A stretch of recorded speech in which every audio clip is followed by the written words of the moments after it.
Peace, peace, peace. Welcome to another episode of Wazadome TV. Today we have a very special guest, man. It's my brother. He's a scholar. He's a journalist. He's an MC. He's a teacher, martial artist, man. He wears so many different hats.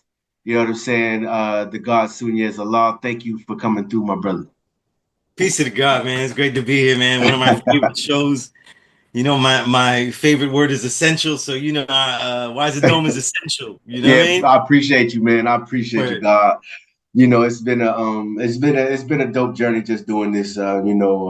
learning and building and teaching. And I always enjoy having these conversations with you, especially, as I, foray into journalism myself. Um, you know, I saw something I saw something online the other day, and I just had to shake my head. And it was a picture of Adam 22, DJ Academics, DJ Vlad, Oh Trap man. Lord Ross, and Whack 100. They were all like in this room, right? And they were calling themselves like the leaders of like hip hop journalism and shit like that. And Get whenever out of whenever you here. see, yeah, I don't know if you saw it, No, I but didn't see that. I didn't see yeah, that. no, it's a real thing. It's a real thing. But just hearing something like that with that cast of characters Oh, man. and you actually, being a real journalist who has interviewed the greats and also kept your integrity and had battles with different magazines about Yeah, the yeah. direction of where things were going. When you see these guys, call themselves like the leaders of hip hop journalism, like Yeah. what comes to mind, man? You know, um, man, I feel like, I feel like, Dyson in Terminator 2, you know what I mean? Like I saw it happening and shit, and Yeah. I'm not responsible for it. You can't go back in the past and kill me for it though. But what's interesting is that I didn't see that though. It's funny the algorithm keeps me out of that, right? Hmm. But some of those guys you mentioned, I don't even know who they are, and the other ones I never. There's nothing good that I could attach to them. Right. But it's always in this concept of the leeches that I've Mm-hmm. always talked about. You know what I mean? Hmm. The music journalism from the beginning, especially in hip hop, became very quickly something where you latch on to the next great bankable performer. I'm a Hmm. music performer or entertainer, and you leech onto that, and you're basically a leech on a leech because that entertainer is trying to Hmm. do the same thing. You know what I mean? Right. These guys for a long time, like it's really been about clicks. Hmm. There was somebody, they know who they are, and I've said it to them. You know what I mean? Like, I helped them get on. You know what I mean? Hmm. And we've had some disagreements about things. You know what I mean? And one time we were expressing our disagreements, and I said, "Listen, we're not the same." You know what I mean? Yeah. Uh, I write pieces about art that I think are worthy, and the task that I take is to try to convince people to appreciate that art. That's really what a music journalist is. Yeah. He's someone that analyzes the art a little longer, has the purview and the opportunity and the respect of the musicians to be with the musicians and get the inside story so you see how things are made. We all know, like, right, for example, small little tidbits amaze us though, right? We hear Love Supreme, but when we learn um that Coltrane was practicing 20 hours a day, Hmm. it brings us to a thing like, well, Yeah. if we have to make that, we can't just pick up the sax, you know what I mean? Right. Right. These Right. are these are little bits of appreciation. These are things you would never know if you didn't have somebody looking in and asking questions of that sort.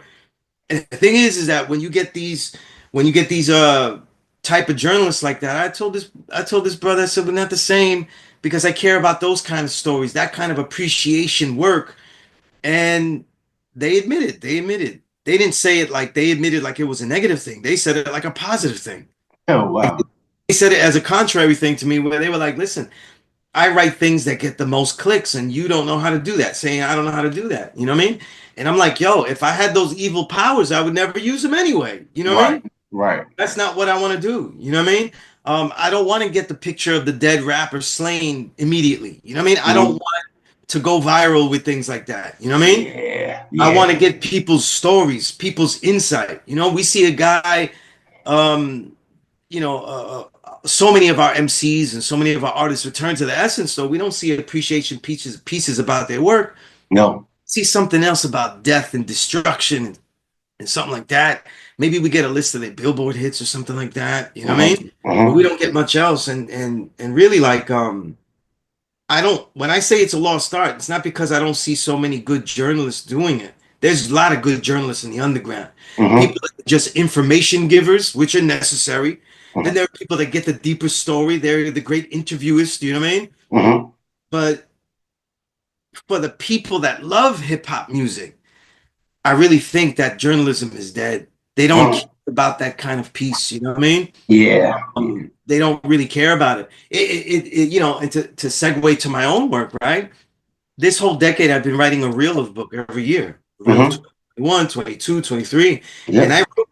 I've already written 2024 and it hasn't come out yet because I figured last year, there was a moment last year where I was so busy and I was like, with the way I write and the way I listen very quickly to things, I can get the vibe quickly of artists and go through it. I could probably throw it all out really quickly. A lot shorter reviews, quickly Hmm. get the idea. Yeah. People that read, if they read my work, they already know like kind of the lenses I have. So they already are educated enough where they could read my bias and then see if it matches up with theirs. So if there's something, in other words, if there's something I say I hate, they already know. Well, if Sunez hates it, I like it because I like that pop junk. You know what I mean? Like we know Yeah.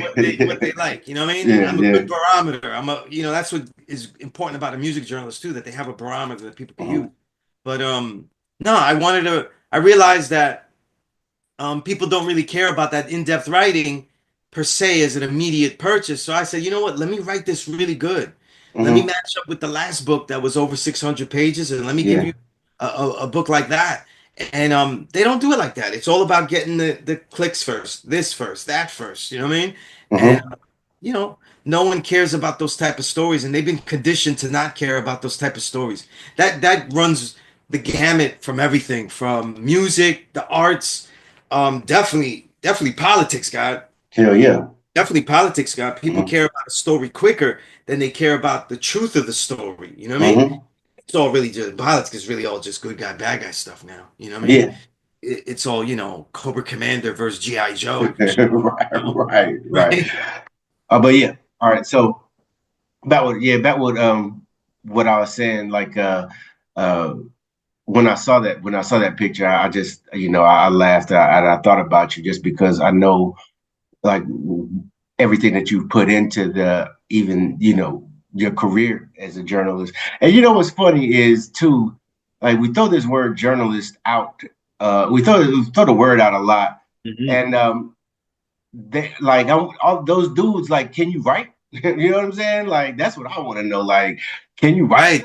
Right, right. To be a journalist, you had to write a story. And, I don't come from the podcast era. I come from the radio era. Right, So right. when we did stuff on radio, people think of radio in real hip hop.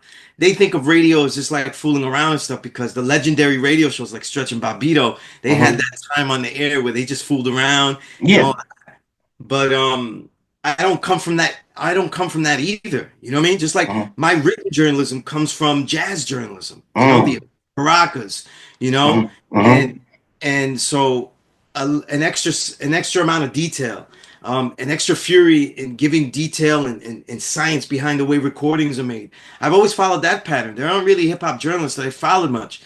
When I decided to make it creative, it was really a thought process because I was looking at what Bones Malone was doing. Yeah. I read Bones Malone because I didn't want to bite Bones Malone Hmm. consciously Right. or subconsciously. You know what I mean? Right. Right. So I never read his columns. I maybe read like two of them. And I remember telling him that because I didn't want to bite him. I can't Hmm. bite somebody if I never saw their stuff. You know what I Right. Right. Right. Well, a lot of musicians do the same thing where they don't really listen to a lot of music because they don't want to be influenced by what others are Yeah, doing. yeah. Like I don't feel that way now. Like that's Hmm. years ago. I don't Yeah. feel that Yeah. way now. But Yeah. if I felt like that way it felt that way when I just started because I really wasn't a writer yet. I didn't really know what I was doing. But when you used to do radio, you used to have everything written down. You used to have outlines and all that stuff because you had specific time limits. You had Hmm. to be on air. You had maybe 5 minutes. 5 minutes is like a million hours on radio. You know what I mean? Yeah, yeah. So you had a set amount of time. So you had a structure to how you're going to do things. So even when I go into the and I see what these guys do, I don't get any details about the artist. I don't learn anything about the music. I get information that was Hmm. better suited for probably you could fill it up though and add on the source with the information you get. You know, like the add in the source, like what are the singles going to be released? When Yeah, is it coming out? Like basic information. yeah. Pretty boring. No But stories though. that failed a long time ago because music journalism, and this is not hip hop only. This is music journalism always favored the promo piece. Record Hmm. labels promote that. They promote less and less intrigue into the artist. The bigger the artist, they demand certain questions asked or don't be asked. You know what I mean? Hmm. And so Hmm. that's why I always gravitated over time. I gravitated toward the lesser known, the underground, the one Yeah. that's not really known. And truth over time, I'll say this to anyone though, by the by the late 2000s though, whatever we consider as underground is a superior music to anything above.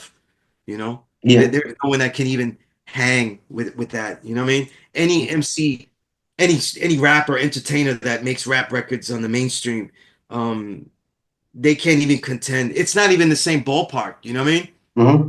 It's not Yeah. in the same ballpark. It's somebody that does make believe, shadow boxing sloppily to people that really fight. You know what I mean? Yeah. Like Yeah. it's not even comparable. Like the two totally different fields, you know.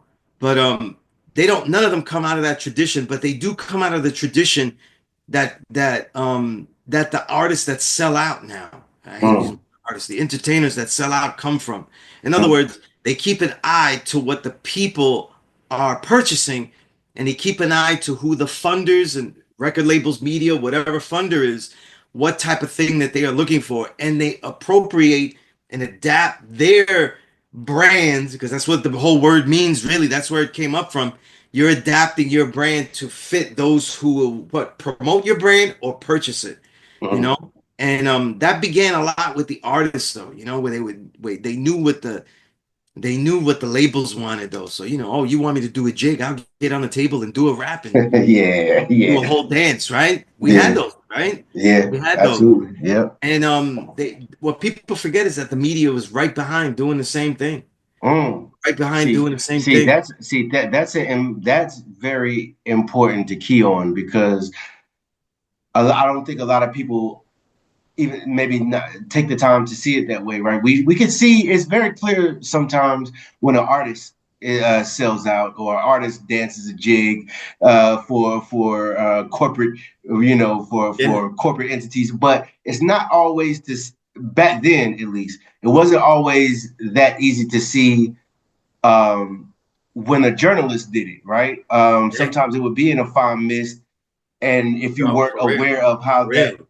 of how journalism and the relationship to journalism, the artists and uh, corporations and money, if you weren't aware of that relationship, you wouldn't always be able to see, I guess, when a journalist was quote unquote selling out.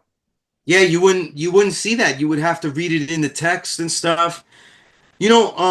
Most of the good journalism in hip hop, the stuff that was good in Vibe, the Source, etc., they were following the Gay Talese model, where they were trying to do their own,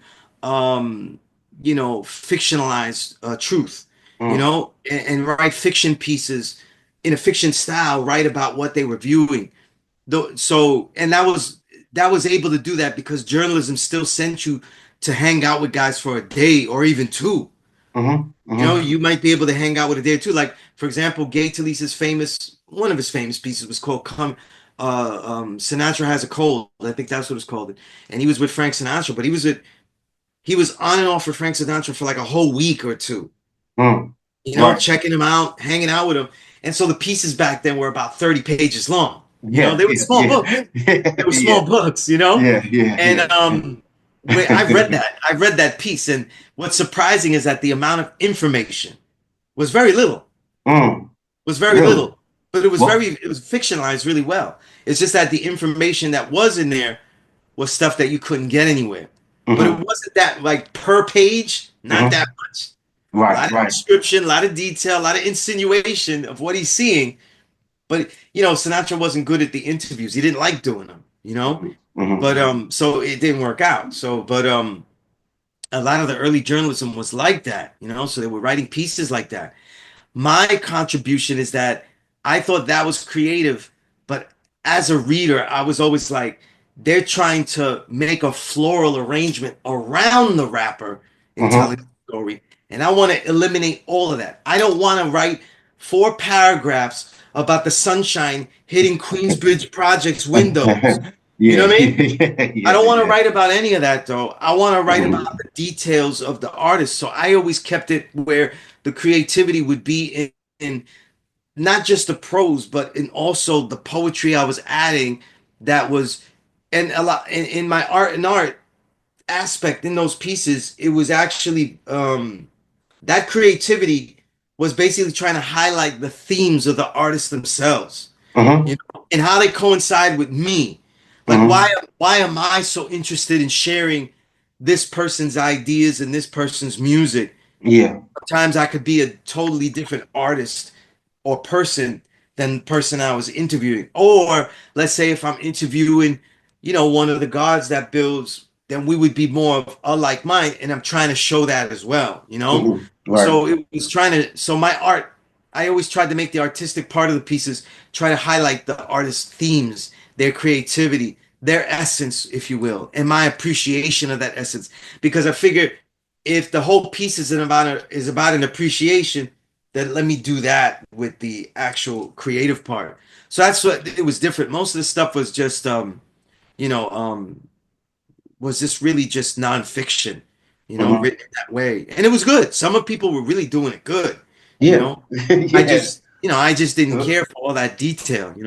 uh, Um, all right, so when we look at let's like or when we look at an artist or an album, a body of work, and we talk about the story, right? You mentioned like Coltrane and Love Supreme, and how he's practiced over 20 hours. Also, you know, um, uh, this was and I've read stories that this was a plea to get sober as well. A lot of people say that the original name of the album was Allah Supreme. mm, I've heard that before, but regardless, it was his quote unquote spiritual journey that was what some this is what has been written at least but whenever we get these type of pieces about albums about artists um isn't this aren't they designed in essence I guess to give you more of an appreciation.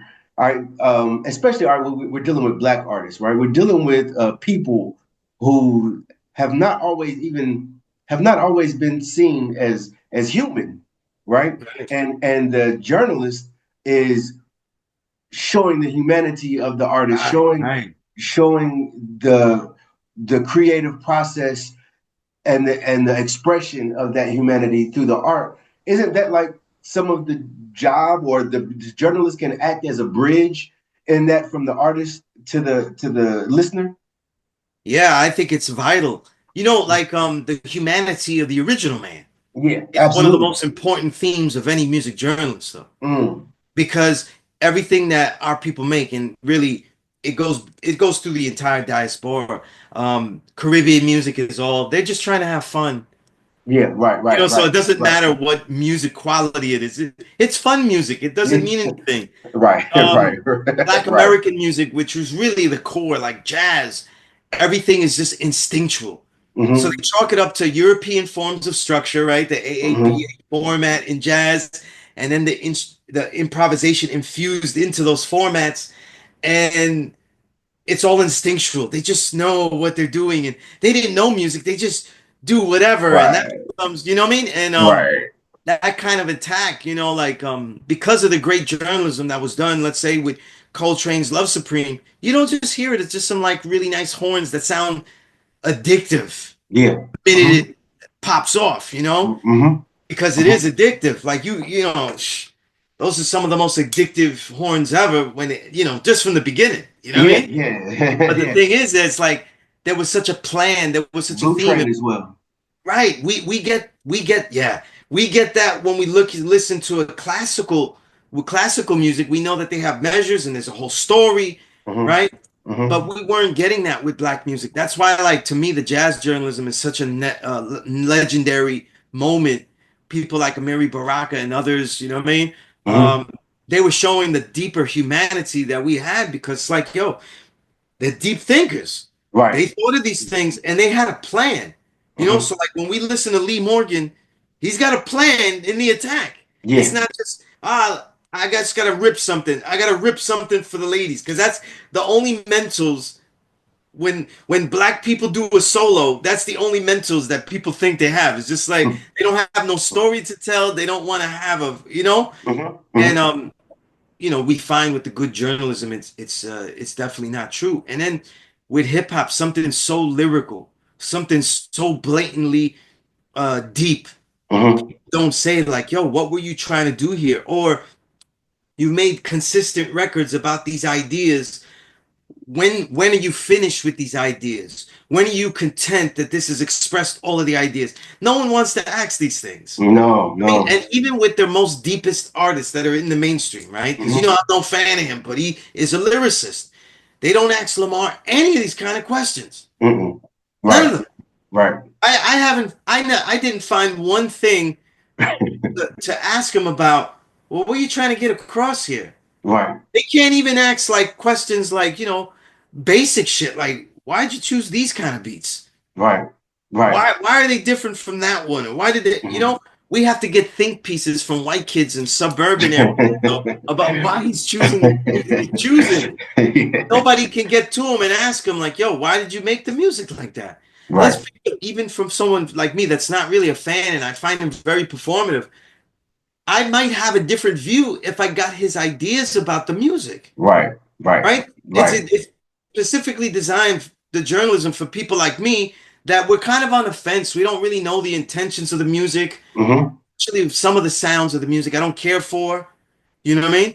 It was Hmm. all about analyzing a diss record, which honestly, let's keep it real, God. The diss record wasn't that deep to analyze. Yeah. Yeah. Oh, I mean, yeah. Yeah. it It was was. like, yo, It it was wasn't like even the when most Tupac lyrically. dissed Biggie, we Yeah. didn't need to sit there and write think pieces about what Tupac meant when he was saying things. Yeah. That's a pretty Yeah. basic record, Yeah. Yeah. Yeah. right? Yeah. It's not a Yeah. deep record. It's the other records on the album. We're like, what do you mean by this? What are you doing here? Right. We get none of that. We get none of that. You mentioned Baraka, who's also one of my favorites, and he's quoted as saying that the role of the artist is to elevate the consciousness of the people. Now, when I Right. think about that, right? I also want to talk about the fans, right? I want to talk about the fans, um, because I want to know how much of this at this point, how much of this shit is partly on the fans as well, because Oh man. I know, right? But listen, hear me out, because you can have Adam 22 and DJ Academics and all Right, of these right. guys, and they're putting this garbage out, and it's millions of subscribers Yeah. and hundreds of thousands of people watching. There's never really any, like, again, like you said, there's no in-depth analysis on the music itself. The most you'll probably get is, yo, this Drake album just sold 200,000 first week. Playboy Cardi just sold Yeah, yeah, 150,000. Like, yeah. like that's Yeah, what yeah. that's what they'll give you, right? But Yeah. Yeah. again, nothing that will, even if you, because and you made a good point earlier. Like, there have been artists that I have been on the fence with until I read something about them. And I was like, yo, all right, I think I connect with this part of this artist. I'm gonna go back and listen to it again from this point of view with the new information that I have on this Hmm. artist. And when I'm talking about connect with that artist, I'm not talking about no damn crime that they committed 10 years ago that a DJ Vlad will continue to Right. try Yeah. to Yeah. exploit, right? You know what I'm saying? Yeah. But again, as you mentioned, it's the same with artists. There are artists on the independent level, on the underground level, who Yeah. are extremely creative, who are coming out with some great music. There are Yeah. journalists who are Yeah. doing the same. How much of this is on? Well, when Baraka said the role of the artist is to elevate the consciousness of the Yeah. people. Yeah. What's when the people got to be susceptible to that shit at some point, right? Like how much of this Yeah. is on the people to begin to Me and you are like, we're 5%ers, we're the true and living guys, and absolutely we have a tendency to dismiss the 85 as like that's just the way they've been programmed, they're blind, deaf, and dumb, you know what I mean? right. But at some level though, we're also talking about real hip hop listeners that they fall prey. But Mm-hmm, I also think, right? Because remember, the sound that establishes hip hop, just like we do anything, like the peak of we could argue, but the peak of like listener jazz, for example. mm-hmm. I always make these corollaries because jazz is such a long running art Yeah. and and a foundation. Um, the 50s kinds of becomes that peak, you know Mm-hmm, what I mean? I mm-hmm. think the 60s and I think the 60s is a lot like this era. You know what I mean? For the Really? underground stuff. It's a lot like it. A lot of soul jazz and stuff. So it has Yeah. the funk and it has the soul, something that was unforeseen before, where it's like, no, Mm-hmm. you don't do that. But it's really great music. The Right. Jimmy Smiths, the Stanley Turrentines, all that Yes. stuff. Right. But the 50s with the modal jazz of Miles and all the innovations he was making, that's kind of the peak of the listening music to me, in my Mm-hmm, thought, mm-hmm. right?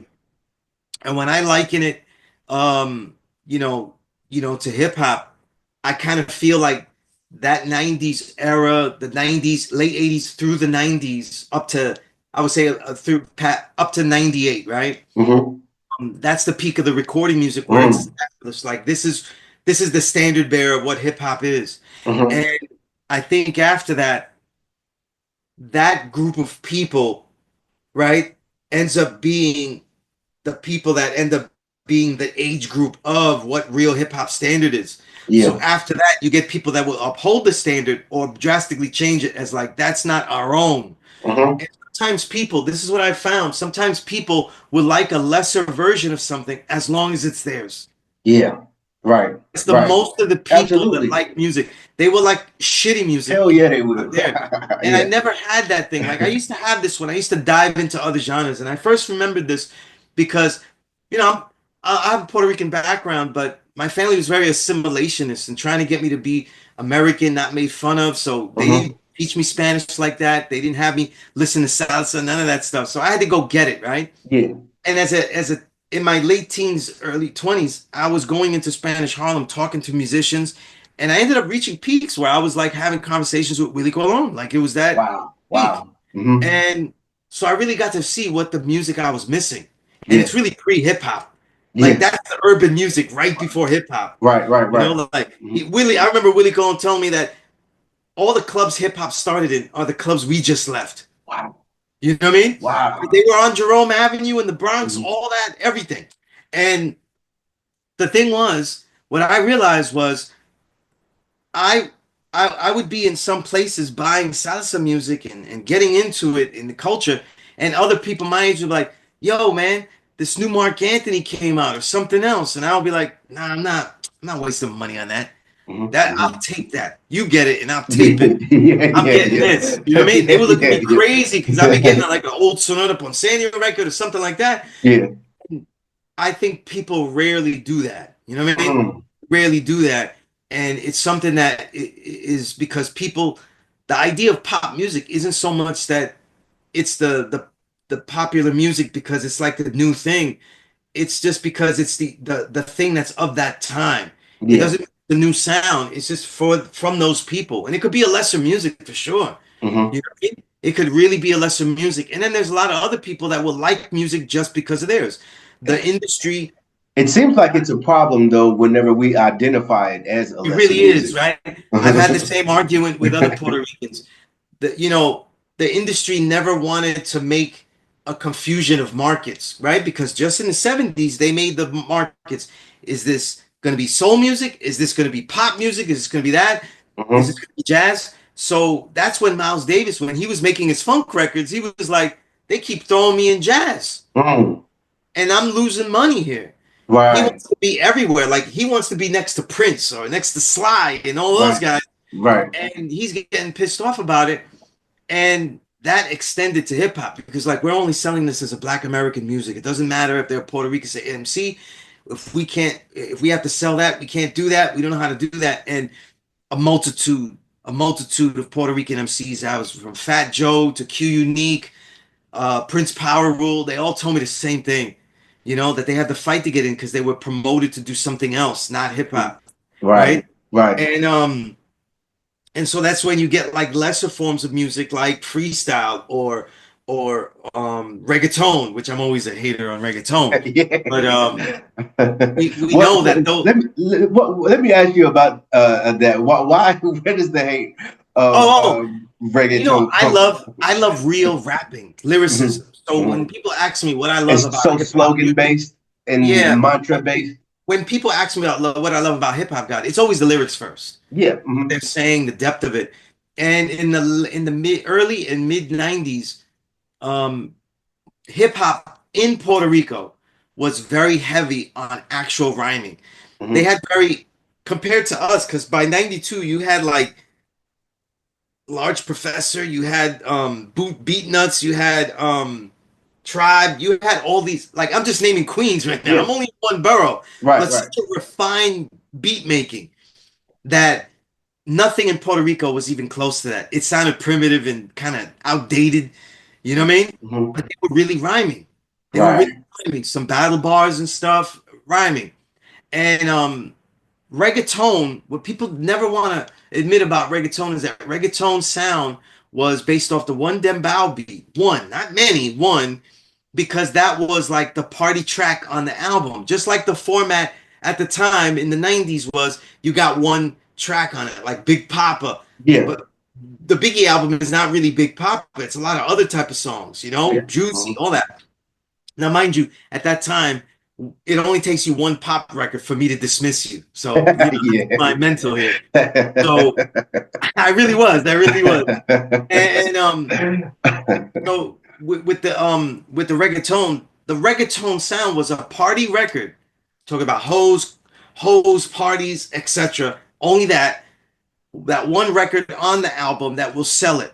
Mhm, It was a departure, just like they had it in hip hop. mhm. And over time, though, the art of beat making, because beat making in the 90s was very difficult to do. You have to splice like the DATs. Yes. Sampling is very short and it's very Mhm. difficult. It's Brothers like Large and Pro and Q-Tip, and yeah, they were really geniuses the with that crates. equipment, man. And plus, you got to have a lot of crates. Hmm. And obviously, if you're in any Caribbean in the country in the Latin Caribbean, you've got a lot of Cuban crates because Hmm. that's recorded stuff. Hmm. But you've got to be more skilled to sample that because there's lots of samples in there. But you don't have easy drums. You don't Right. have those easy drums, and no one still to this day has decided I'm just gonna rhyme off the conga bongo right there. I'm not gonna add the technical drums that usually get added to it. So it became easier to make just the party record. So it became three on a record, four on a record, till you had the whole record, and now it's a reggaeton record. And now Right. you get MCs that don't make rapping anymore. They don't rap anymore. They Yeah. only Yeah. talk about that, you know. And I've always been against it because it's not musical enough and when you get mutations that only get worse, like when we listen to Bad Bunny, you have an auto tune mutation of voice basically on reggaeton beats. And when people love his record now, the new one that came out, is Hmm. because he infused, like Jay-Z did with 444, with the history of the colonization of Puerto Rico. Mm. Right. But Right. when you Yeah. listen to the music, the deepest Hmm. records are literally just overt. They're not sampled. They're remakes of classic salsa records. Like the big salsa Mm. record and the Bad Bunny record is really Hmm. just remaking the Gran Combo record. Yeah, So it's not a I've seen a lot of Bad Bunny lately, yeah, surrounded, around the idea of, Puerto yeah. Rican sovereignty and stuff like that. Yeah, So, so it's great. I love mhm, that. You don't hear mhm. pop artists like that. But musically, I'm still gonna be like, Yeah, yeah. With your love for jazz and appreciation for jazz and understanding of jazz, mhm. and we kind of just mentioned it before, early sampling. And we look at albums like Low End Theory and Midnight Yeah. Marauders. Like, what are your thoughts on what Q-Tip and was doing with these jazz samples back then? I liken it to what RZA was saying, like around the time he did Bobby Digital, Mm-hmm. because people don't hear it in the Bobby Digital in stereo record, but he had said that he was sampling longer sections. Mm-hmm. Okay. Sample longer sections, you don't get that. The loop is harder. The loop is Right. harder. It's harder to repeat. And I think that the jazz albums that we think of, like to me the best ones that come to mind, Low End Theory, like you said, Blowout Home, that I mean, Mm. Mm-hmm. those Mm-hmm. aren't really traditional jazz. In other Right. words, they've got funk in them. Yeah. Yeah. Yeah. Yeah. Blowout Home Yeah. is filled with funk. It's filled with Roy Ayers. It's filled with it's filled with Bobby Humphrey. So Mm. that's jazz, but it's also funk jazz. Herbie Hancock records, but from the 70s, not the 50s or 60s. Right. You know? So a lot of the early the jazz records that get sampled, they're not really sampling jazz records. Like they're not going back into the 50s. They're going or hard bop records, and definitely not much bebop records. They're really sampling the grooves. If you Mm-hmm. sample the grooves, you're gonna go to a jazz funk record or a Mm-hmm. soul jazz record like the Jimmy Smith era and all the organ jazz. Because the Jimmy McGriff organ jazz era, there's a million samples. You know what I mean? Right. A million Right. samples. You know, Mm-hmm. and so they were really getting samples from there, which I have no problem with. I love those records too. But you could never technically sample a jazz record and say you have a jazzy hip hop album because there's no improvisation in a hip hop break. They're Yeah. looped. Yeah. So Yeah. so it always Yeah. leaves that unless you have like a solo. And for hip hop, for it to have some type of bridge, some of those records ended up sounding jazzy because Mm-hmm. Low End Theory, the magic of Low End Theory is that the way it samples the aura of the jazz record.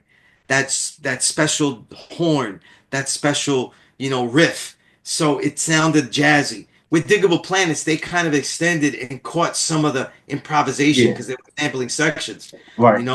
But I love those records, and I think that when I talk to producers today of this era, you know, there's so much that they have to sample from.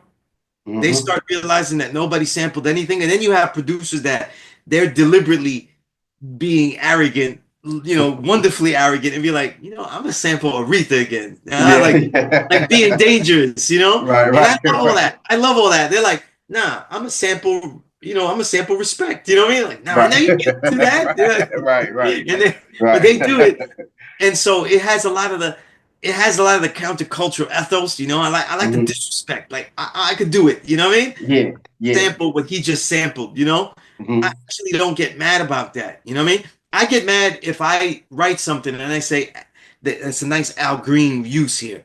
Don't get mad at me if you Yeah. sample Al Green and I tell you that I tell the audience it was Al Green. Yeah. You, Yeah. you got Yeah. to give me that one because if nobody could notice Al Green, then it's Yeah. crazy. Yeah. I know. Right. I, when is on the note of jazz, right? I could have these kind of conversations all day, but on the note of jazz, like Yeah. I need you, I need you to break this down for me because it's one of my favorite albums, and All right, yeah. people gotta understand how provocative it was to say some shit like this.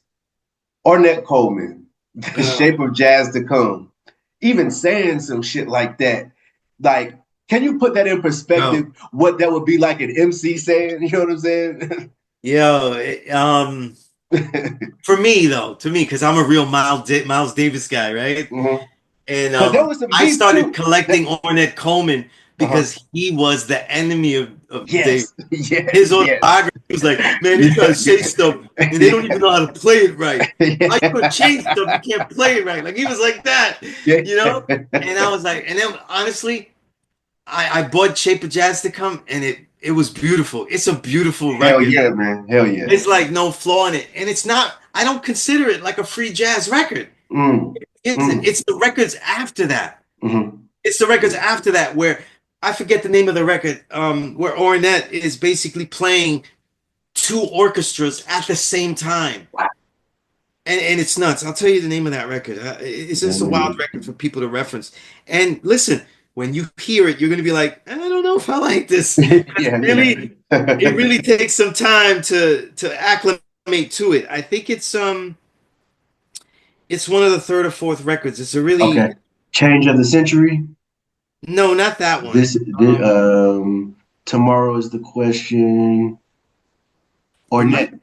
it might have just been. Let me see. No, it's free jazz. It's literally Free called free jazz. jazz. Okay, Yeah, okay. I see it. it's a two-track Yeah, album. yeah. And yo, these are the kind of records that Amiri Baraka loves. Like the Mm, way people find me very stringent about what I think is hardcore, real hip hop. mm-hmm. Baraka was like that. There's a lot of records in jazz I love that Baraka was like, nah, that's that sellout shit. Like he was really on it like that. And I was like, damn, you don't like that either? I'd be reading and I'd be like, damn, you don't like this what either? what kind of shit did Baraka see as like some sellout shit in jazz? Free jazz. Um, Albert Ayler. If you ever hear Albert Ayler records, yo, honestly, they're hard to like in the beginning. They're hard to like Mm, in the beginning because like where they're playing that thing to make it shriek. mm, They're making mm-hmm. the trumpet shriek. They're making the sax shriek. They're doing all kinds of stuff, and it's hard to get into. They don't have song structure, so Mm-hmm. you don't like see a measure, and you don't see like a. It's hard to find what is happening. So they have like a jam session vibe, but it's really you don't really know who's jamming, who's not. You really have to get to know the record. It's hard to listen to. You know what I Mm-hmm. mean? It's not even my favorite stuff. You know what I mean? Mm-hmm. But what I felt when he called it that, I guess like the equivalent in hip hop would be as far as not what he said, but the way it felt like people disagreed with it. Mm-hmm. Probably was like when Nas made Hip Hop Is Dead. Mm, right, Way that caused the right. stir, and people like, That's no, great. we right here, Yeah. and he's like, nah, this is it. Nah, Like I got it, you that's don't a got it. It was yeah, like that's great. the same thing. It was like the same thing because everybody that heard Hip Hop Is Dead, he's like, nah, we right here. How dare you say that? Like you the one that's dead. Like a lot of guys was mad about that, Right, you know. right, But right. it was kind of the same. It was kind of the same, you know. And as someone that learned jazz first through digging through Miles Davis records and then expanding, I Mhm. went the typical way. I went Miles. You go Miles, kind of blue. You got to go Coltrane. Oh, Then I would absolutely. call Coltrane, Miles Coltrane, Cannonball. You Hmm. know, Hmm. you could learn jazz just going through the branches of who Miles Davis had as players, though, because you Right. get Herbie. You would get everybody. I mean, the Dion flavor. You get Roy Ayers, like not Roy Ayers. Um, who's Too the bass? many. I'm forgetting the bass player, but he'll Oh. come. Mhm. But all those guys, because he had so many great quintets and quartets and all that. But yeah, it would really be like that. But you know what's interesting? If you want to hear Ornette Coleman, go listen to him chronologically, because at Okay. least you'll get a pacing and say, oh, it makes a kind of story of how he went from here to there. If you Yeah. go from Shape of Jazz to come to Free Jazz album, you'll be Hmm. like, what the hell was on his mind? Yeah, There's yeah. a lot of other records in between that kind of got in there because it's the craziest record though. Yeah, like for me in my jazz years when I heard free jazz, that was like heavy metal. Yeah, I yeah, was like yeah. an old man. I was like, what Yeah. is this? Right, right. Yeah, Um, yeah, you know. one of my other favorites, one of my other favorite jazz musicians, is Art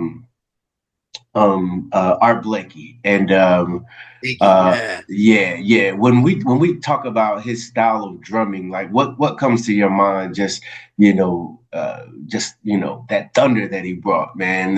Like you can, it's amazing. It's amazing. It's something to hear. He reminds me of the way they described Louis Armstrong. Hmm. Louis Armstrong was so powerful, it resonated for blocks, you know what I mean? And drown out everybody else. Right. Because when he hits that drum, it we come from a hip hop background. So when we hear jazz drumming, it skews us off. Mm. Jazz drumming is different. Just like if hip hop people or funk people like James Brown or hip hop, whatever, if you listen to flamenco music, they're using a different type of tempo. You know what I mean? Hmm. When you hear Art Blakey drumming, to me, it always comes across real staccato because the jazz drumming is different, but it pounds though. It really pierces. Hmm. You Right. know, so I listen to him.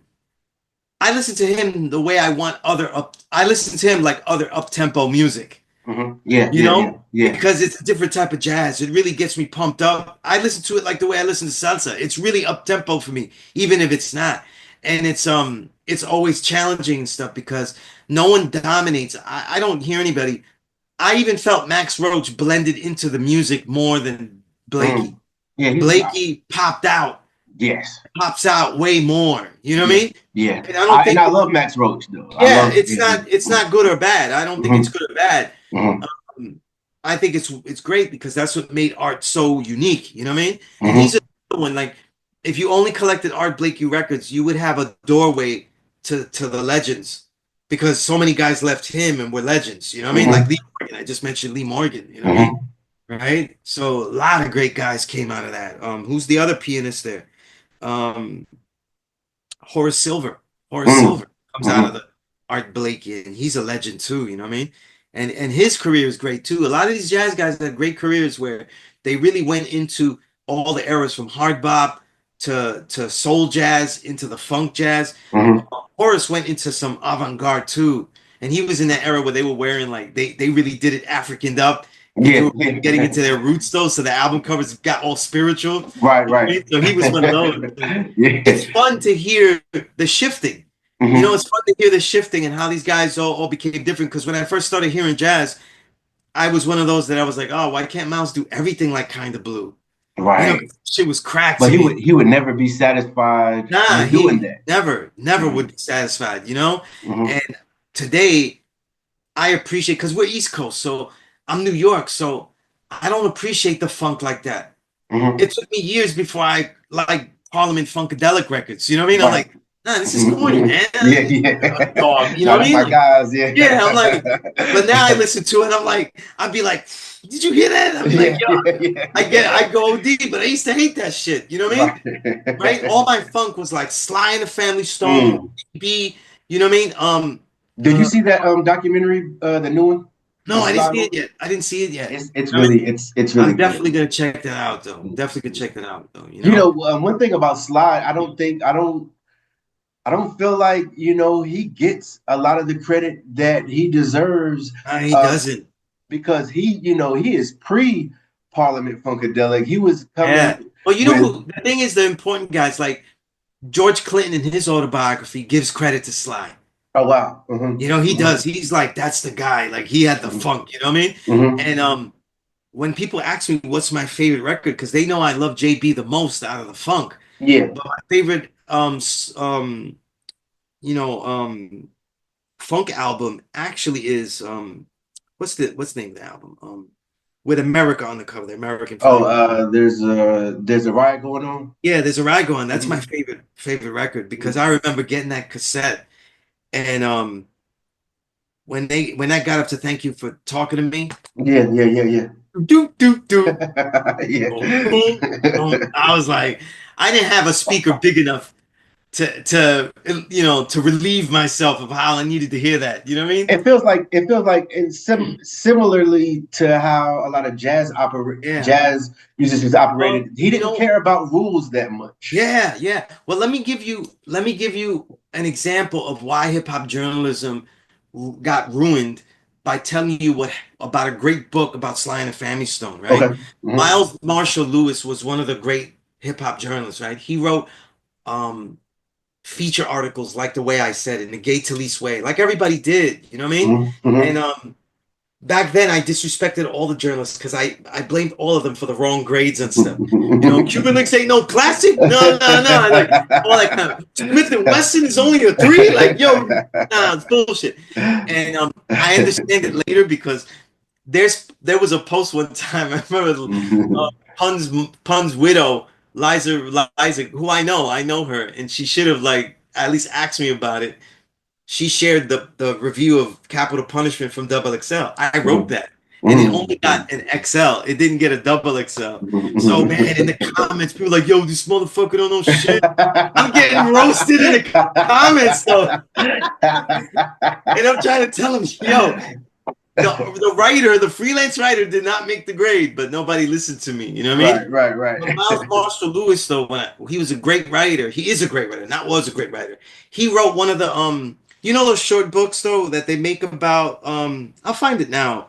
But there's a series of books where they write Yeah, about like Jay Dilla got one, and it's yeah, like, yeah, yeah. yeah, yeah. I know what you're And talking about. yeah, and the Jay Dilla one though, wrote it was a white guy that wrote it, and it doesn't mean anything saying that he's white, but he had to spend about 20 pages to tell you that he's a white guy analyzing Jay Ah, Dilla. shit. You know what I Yeah, mean? yeah, And I yeah, didn't yeah, need all that. You know what I yeah, mean? yeah, Yeah, but we talk about the 33 and a yeah, third book series. You know what yeah, I mean? yeah, yeah. And the book about there's a riot going. Of course, I read it because that's my favorite Sly album. And really, when I go to it, I always name that as my favorite funk album of all time. But Marshall Lewis's command of the not just the funk but musical writing. Mhm. He really understands the music. His science of music is top notch, upper tier. And it really reminded me of like, first of all, this guy writing that good about music, that means that they did not let writers, it wasn't just me, they didn't let writers really analyze the music. Right. Maybe they might let us call out a sample, call out Mhm. this, but we weren't able to talk about loops and things. Loops, samples, chops. I didn't learn that from reading the magazines, which I should have. Yes.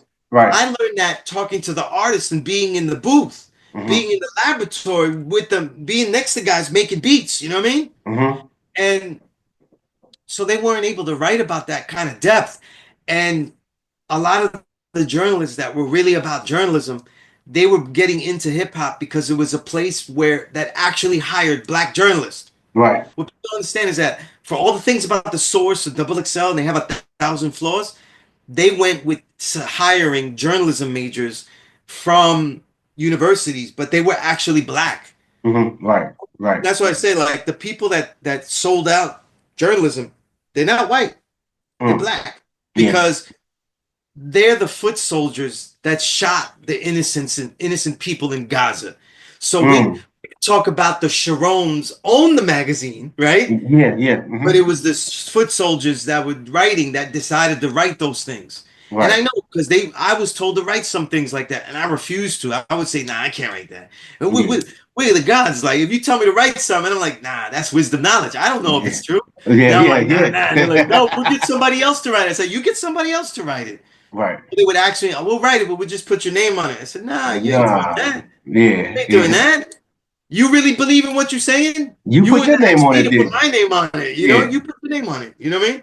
So it was like that. And a lot of these journalists, after a while, by the 2000s, which I call the dark ages, journalists weren't in hip hop because they loved the music or they Yeah. loved music in general. Like, you didn't see like he's in a hip hop magazine, but he really loves this type of music. He's trying to launch off. Maybe he's trying to get into a jazz magazine. Nah, Yeah. these were journalists and media people that were trying to get into other media, and hip hop was stepping stone. Yeah. Hip hop media Yeah. was a stepping stone, so you lost them. There's guys like Miles Marshall Lewis that clearly were music writers, but he was far and few between that went off to other things because they were doing music. But it really was like that, and you got a lot of guys that just love the limelight of the Hmm. music. You know, Hmm. they love Hmm. the vibe of the music, they love the aura, they love the celebrity of the music, and that's what they wanted to be around. And they did, they succeeded in that. You They you succeeded. know one thing that one thing some it kind of reminds me of. I remember when I was younger. Obviously, growing up a sports fan, loved basketball, baseball, football, and when we look at even sports journalism back then, right? They were creating they were telling stories of uh, different athletes, things that happened during a game or a season, Yeah, yeah. um, and now it's hot take Stephen A. Smith versus LeBron James and Like, Yeah, first yeah. off, This like, is the what did story you that think? I'm. What did you think about that, man? Like that whole. So I'm gonna tell you something, right? I don't really, unless it's Steph Curry. I used to always go and watch Kyrie, but he got injured. I love Yeah. guard play. I'm a little guy. I love Hmm. guard play. I always like Me that. too. That's my yeah. Hmm. And big guy play is I respect it, but not now. They're just shooting threes. It looks disgusting, Yeah. you know. And they're all rail thin. You know what I mean? Yeah. So it's Like like it's not. we grew up in the era of Yeah, Shaq and Dikembe Mutombo and yeah. Patrick Ewing. Like this, it Most was of these different. layups, you get pounded though. You know what Yeah. I mean? You get Yeah. pounded. And I like that my favorite players like Curry, they get more longevity because they don't get pounded. But the stuff that Curry does down the lane, I still think he would be great, but he had a lot more bruises. Hell yeah. He would Hell be yeah. pounded. Like, he light skinned like me, so you would see the welts. You know what I mean? Like you would think, Right. But look, that's why Iverson got so much respect back in the day yeah, because because he you see would those still clips where he's getting smacked around by Shaq. I mean, you get hit like that by Shaq, that ain't no easy blow, you know what I mean? right, Or right, right. body bumped, you know what I mean? Like the guys that are 260, 250 consistently. But my thing is like I stopped watching the NBA a lot, and I was telling my brother this. I was like, yo, I'm not even watching the games because let's say like the Curry stuff, those games, if they put them, it's on late on the East Coast. I'm not doing that. I don't care. And I could watch clips on the YouTube if they have a good game. And I'm enjoying more laughing at Skip Bayless because everything Skip Bayless does makes me laugh. You know what I mean? Everything he does makes me laugh. The way he talks, the way he says stuff. You know what I mean? If I agree or disagree, I laugh. You know what I mean? Yeah, It's like it's like he kind of opened the door for a lot of that shit too, though. yeah, he In did. on He did shows. because Yeah, he would even when he would say something you agree with, he would have real petty reasons that are not fleshed out at all. You know what I yeah, mean? yeah, yeah, Right? yeah, yeah. It's like, yo, you didn't think about this. Like, he'll go, I agree, right? Michael Jordan's the GOAT, right? He has almost no reasons that are good enough to go.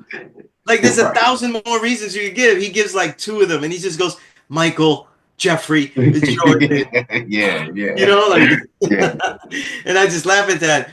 But the Stephen A stuff too, and it's funny because you get paid for your branding, and now we have to hear Stephen A. Smith talk about politics. Are you serious? Right. We have to hear this foray into like how he stepped up to him and things like that. And you know, with that situation, I don't think that was his fault because it Yeah, was LeBron doing that. You know what I mean? yeah. Because LeBron to me, he's like I think in the NBA, I think it's the media, but also it's certainly got to give LeBron a lot of credit for the diva vibe. You know what I mean? Oh yeah. The Well, diva vibe was like there's monumental with him. there's a growing it seems like a growing narrative, and some journalists are being more outspoken about it. That LeBron from the jump with the media, and not saying this has never occurred before, but with the media, they said that he has a real obsession with controlling the narrative and Yeah. him being placed in the GOAT Yeah, conversation. and you saw that. You know what I like? This is the funniest thing because nobody ever really asks me this. They don't talk about sports in any form. But I always tell my brother because he's the only one I really talk sports with. I was telling him that LeBron in real life actually is LeBron in Space Jam in the beginning. Where if you because I had to suffer through Space Jam because my kids wanted to watch it and she didn't Oh, like it, thankfully, yeah. You didn't have to watch it because it no was more, boring right? as hell. Yeah. Yeah, yeah. And then I made her watch Jordan Space Jam, and Jordan won again. But we were watching it, and I was like, in the movie, LeBron's character is forcing his son to be something he's not really with in the Mm, basketball. mhm, And mhm, then you mhm, watch in real life, he's forcing Bronny's reality, you know? And I'm mhm. like, yo, you're literally Space Jam. You're everything. You didn't learn anything from doing the movie. The Right. whole script was that you were supposed to learn how to deal with what your son truly wants to be, as opposed Mhm, to what you want to make him. mm, You know what I mean? And mhm. he's doing the Space Jam for real. It's hilarious to watch. And with any child, right? With any child, you got to step off and let them do what they're gonna do. You can't just be arguing and everything like that. You Mhm. got to let them take their lumps. You got to let Yeah. them force the issue when they force it. I mean, That's what builds the all of that. character. That's what builds strength. Like Yeah. I don't. And to be honest with you, I'm not even a Stephen A. fan like that. But I don't really recall Stephen A. saying anything that was extremely crazy about Bronny. You know what I mean? I think it was the thing where LeBron, I guess, said that he was questioning his the way he fathers LeBron, but I mean Bronny. But again, Yeah. it's. But even with that said, right? Again, when we look at state of journalism, at the end of the day, shit is still just hot takes, right? I remember how a lot of the shows, and I don't know if Stephen A. does he have a background? Did he ever write for any newspapers? Yeah, he did. Yeah, yeah. He Yeah. was. That's why he knows Iverson and stuff. I think he was doing Philadelphia's beat. Yeah. Okay, well, it seems like he's totally divorced from that version of Stephen A. Right? And I remember a lot of the personalities that we used to see on in sports journalism were people that came from newspapers, and they Yeah. what they brought to the television though was Yeah, it's the an same thing with music journalism. Like, right. what That's you what I wanted expect to of the ask. non-musician. Like, what did people like now? Honestly, my writing has changed because I became a musician. I made it, so I have a different perspective when I hear it. Hmm. And honestly, when I started to write, a lot of the musicians, which was a blessing to me, they saw me as a musician that wasn't making music. Yeah, That's what they yeah, saw me as. It just took. I just never did it because I felt it would take away from the bias. yeah. Of course, though, Hmm. I let that go because there's a lot of other legends that did have that. Ted Jiwa, who writes great jazz stuff, they're musicians. Oh, I Baraka, didn't as you know said. he's a musician as Ted well. Jiwa was a musician too. Yeah, yeah, Wow, wow, wow. He wrote the history of jazz, right? yeah, and a lot of Hmm. other books. He has a lot Hmm. of great books, Hmm. and so they really know the stuff, and it's a great perspective. But the person that's not in the field, whether it's sports or music, what they expect is a person that is great to listen and knows how to get the story out of individuals. You know what I mean? Hmm. Sometimes they're easy to get, sometimes they're difficult to get.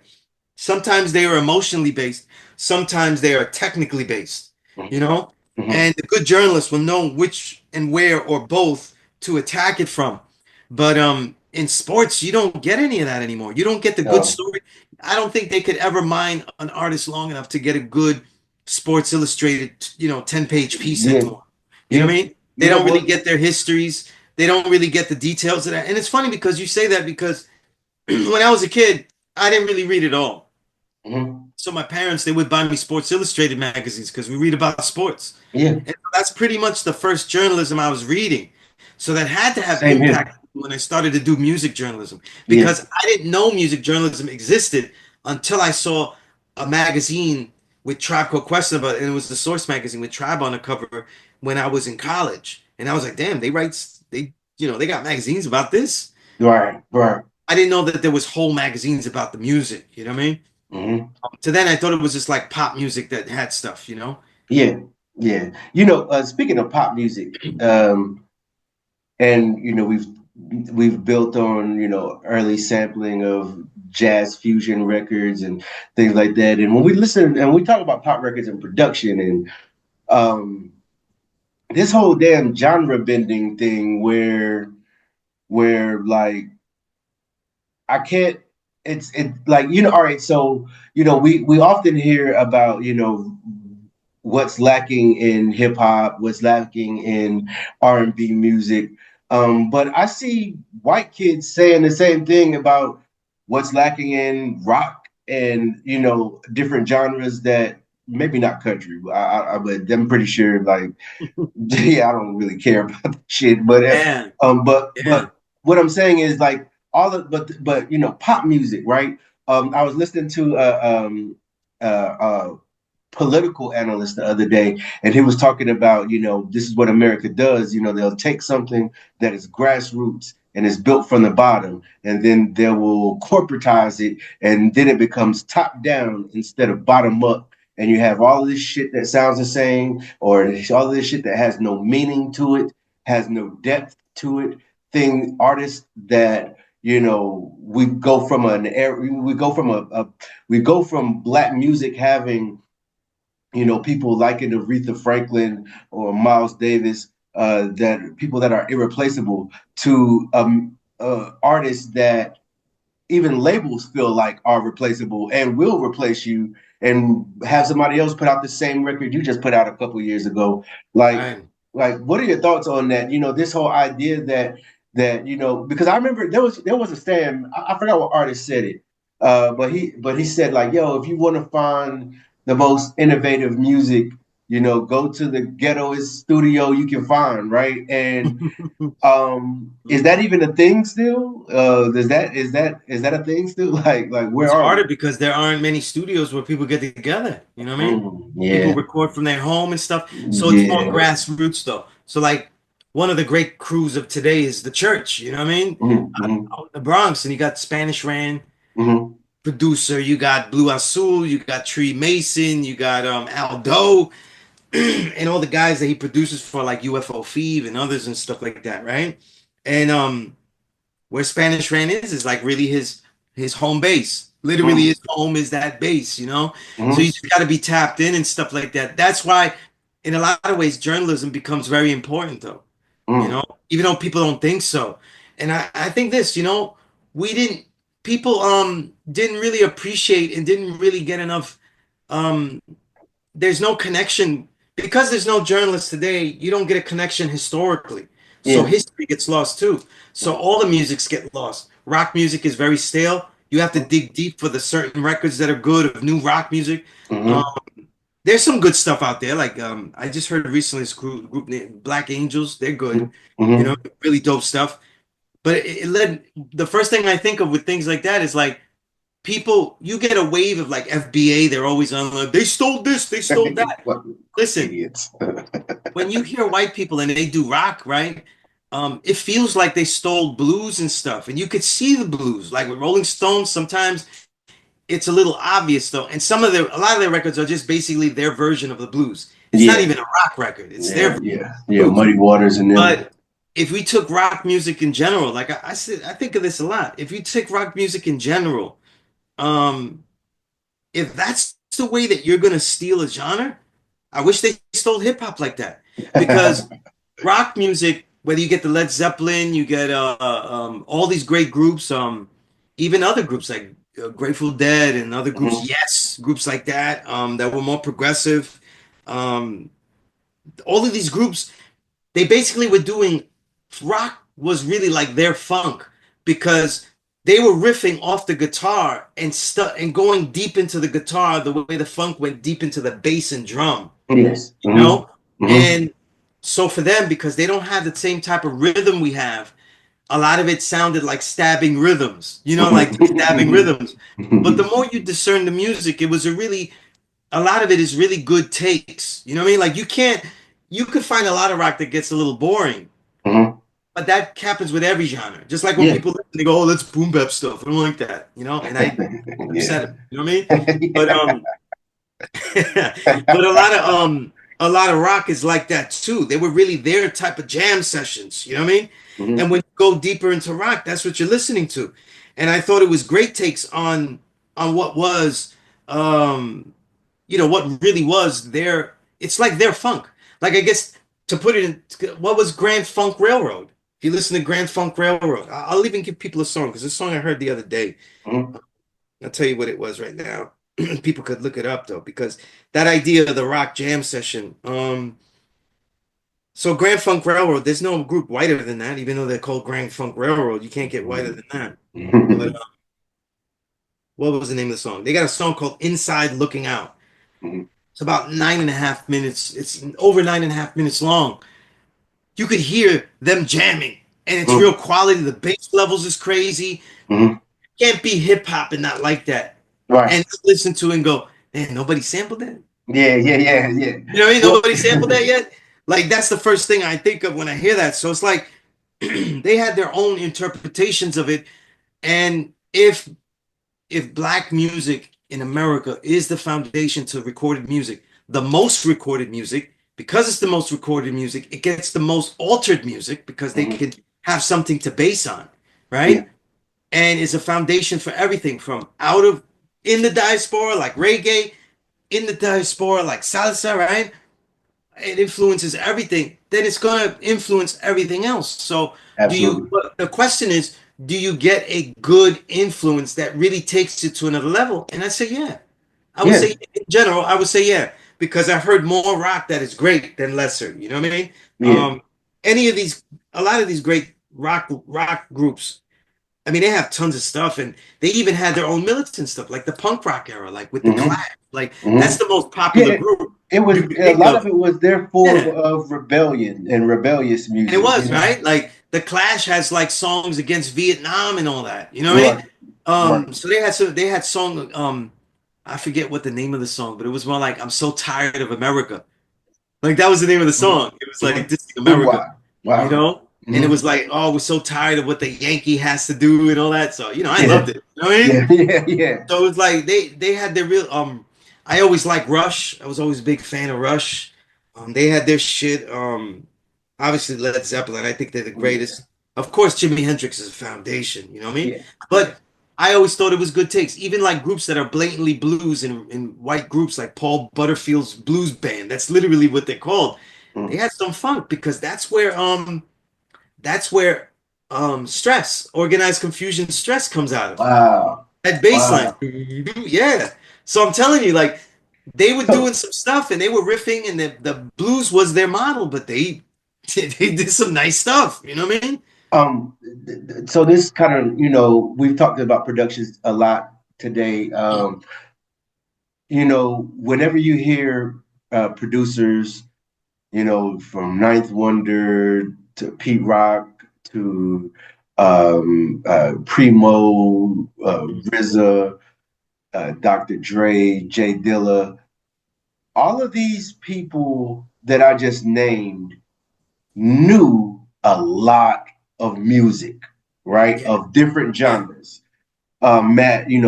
Mad Lib. Whenever, like, as the youngsters say, we out here losing recipes. Is that one of the recipes these producers are losing?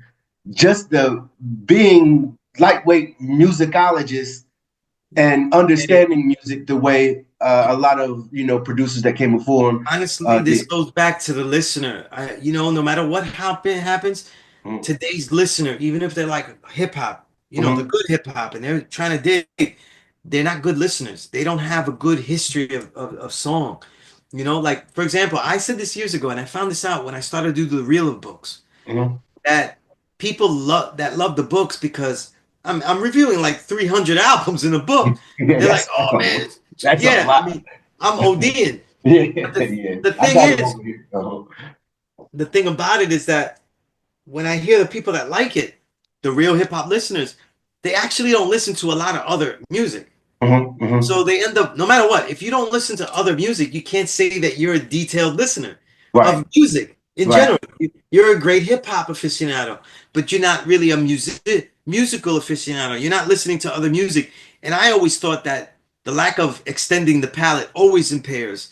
And if you're looking at it from a producer standpoint, if the listener doesn't listen to a lot of genres, then that means he actually does not listen to the music the way the guy that gave him the music he's listening to did. Damn, So that's he a good can ass never point. get the aura. He might get Mm-hmm. the aura of the MC, but he Mm-hmm. won't Mm-hmm. get the aura of what the producer does Right. if he doesn't listen to a lot of different types of music.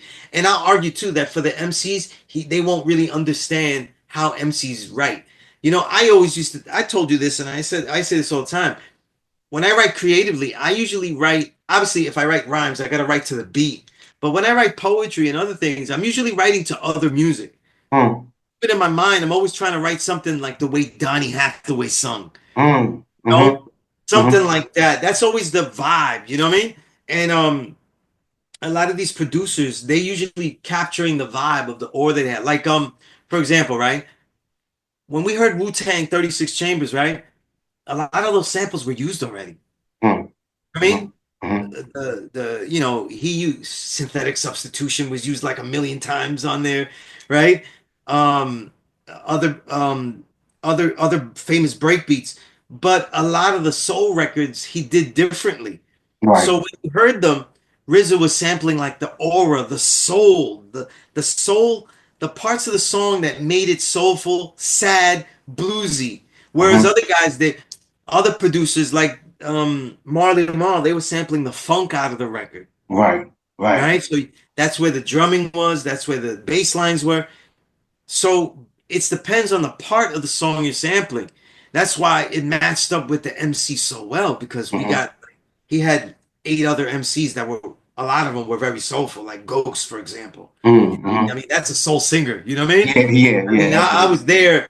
What was it in the Iron Flag release party, 2001, and he did this in the early the year before too, the W release party. He did what was he doing? He was doing Hollow Bones and Hmm. he got on his knees.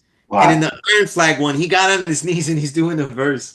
And you God came with the robe and put Like it James on him Brown. like James Brown, but he wasn't doing James Brown. He was doing it like a soul singer. He was like, Wow. I'm on my knees, baby. You know what Yeah. I mean? Yeah. Like it was, Yeah. and I had a front row. I was in the front row. I was like, yo, this is crazy. This is Right. crazy right here. You know what I Right. mean? Right. So it's Right. like, so when he's doing it, he's clearly not looking to catch the aura of a MC that he loves only. Hmm. He's trying to catch the soul singer. You know what I mean? And oh, didn't I want to say "Oh Dirty Bastard" is on record Old saying that Dirty, this is what he yeah. did. Yeah. I mean, Old Dirty, he couldn't even stop singing on his own album. Yeah. You know, Right. Right. Right. Right. you know, Oh, it Philly was like Jackson. that. Yeah, right. So, and by the way, that always makes me laugh that when he's singing "Over the Rainbow," when he's having the argument Yeah. with the girl, Yeah. that actually happened for real, and he's just being mad rude, going, "Oh," like, I mean, this is the most funny, rude shit ever captured on wax, though. The fact, see, that's the good thing about journalism. When you find out that that's actually real, Yeah. Yeah. it makes It it make even more funny, though. Like, right. you're like, wait, you didn't just add that later? Or, it's just funny, man. It's just Nah. funny, you know? Nah, that's what's up, man. That's what's up. Sunez, it's always an honor and a pleasure to build with you. I want you to tell the people where they can find Yeah, the man. books Yeah, and the music and everything, because right, right. we gotta continue to support the Keep real. up. Yeah, man. I appreciate that, God. These builds are so great. Keep up with me on Sunez, Instagram, Sunez, Sunez number 7, on the Twitter. And I got the Real YouTube as well. 2024 book coming any day now because I'm just waiting for the last cover edits to get in there. And that's a book that's over 600 pages. Mm. It also includes my brother Max Lowe, the Truckers, top. He's a beast like me, so he has like top 400 albums, and he Wow. ranks them. I don't know how he ranks them. He Right, ranks right, them, and right, he believes in this ranking, like it's his right. real ranking. Yeah, yeah. And he also has like a top 700 verses, and it was so dope Wow. because I made like the top 10 or top 8, Mm. 18 verses, but for my album. But I got that book coming out. A lot of episodes of DJ Toshi's Classic Storm Radio are out. I'm on a couple of songs like the new Kingdom Come album, the new Napoleon the Legend album. I got a verse on there in the title cut flaw. Um, and I got an album that's gonna come later in the year or faster in the year, depends. It's still getting mixed and mastered and stuff. All produced by True Cipher, you know. Indeed. Peace to the God, true That one cipher. I'm being a little bit more athletic on it. So there's Yeah, a yeah, lot of yeah. fun We stuff on ready. it. So, just having fun, being as lyrical and technical as I can, because that's really how I write the poetry. Mhm. Um, and just have a lot of fun with it though. And down the line, me and King Kamal are gonna start making another album too. You know what I mean? No We got doubt, a lot of man. stuff in the works, man. You know what I Yeah, mean? peace to the A lot God, of hip King hop. Kamal as well. And also, if I should be able to get it this year, but later by the end of the year, I got a book called The Dark Ages. So these are essays from the 2000s about my journey in hip hop. Hmm. Essays that were never published because nobody would publish them. A lot of historical accounts, my details, the science of the music, like with the Wu Tang and a lot of other popular groups of that time. So that's coming Man, soon I too. can't wait to read that, Yeah, God. the Dark Ages. So that's Yeah, really good. I can't guess because you've Yeah, been calling shit back then the dark age for a long time. yeah, Yo, yeah. yo, yo, You yo. know, yeah, yeah, exactly. So yeah, that really has a lot of those stories, in the Yeah, trenches when I was fighting the industry, yeah, because yeah, now I'm yeah. more independent. You know what I mean? I say what the Mm, fuck I want, and I do what the yeah, fuck I want. You know yeah, what I mean? yeah, yeah, Right? indeed. So yeah, it's great, man. And yo, as I always say, man, I think what you're doing, Wise the Dome, is incredible for our people, as far as like grouping all of our deepest philosophies together, letting us have a roundtable where we could, as people, actually be educated and know, like, yo, these are the deepest thinkers, because yo, there's too many people, going off the hustlers out there and Right. the grifters and going to college via YouTube. You know what I mean? Yeah, yeah, yeah, And yeah. going with the grifter, getting grifter certificates. You know what I mean? It's Right, crazy. They got right. people be telling me who they study. And I'm like, nah, Yeah, we can have. oh, Yeah, right. you go over there with that. You know what I mean? And like, Yeah, it's crazy. I appreciate you, God. I just Yeah, wanted God. to again, highlight the cultures and cultural expressions and politics and philosophies of original people, from all over the diaspora, man. And you are such an important person to our culture. And again, it's always an honor to have you on and build with you guys. So, That's peace, with God. indeed, with that, I'll say peace to the God. Peace to the God.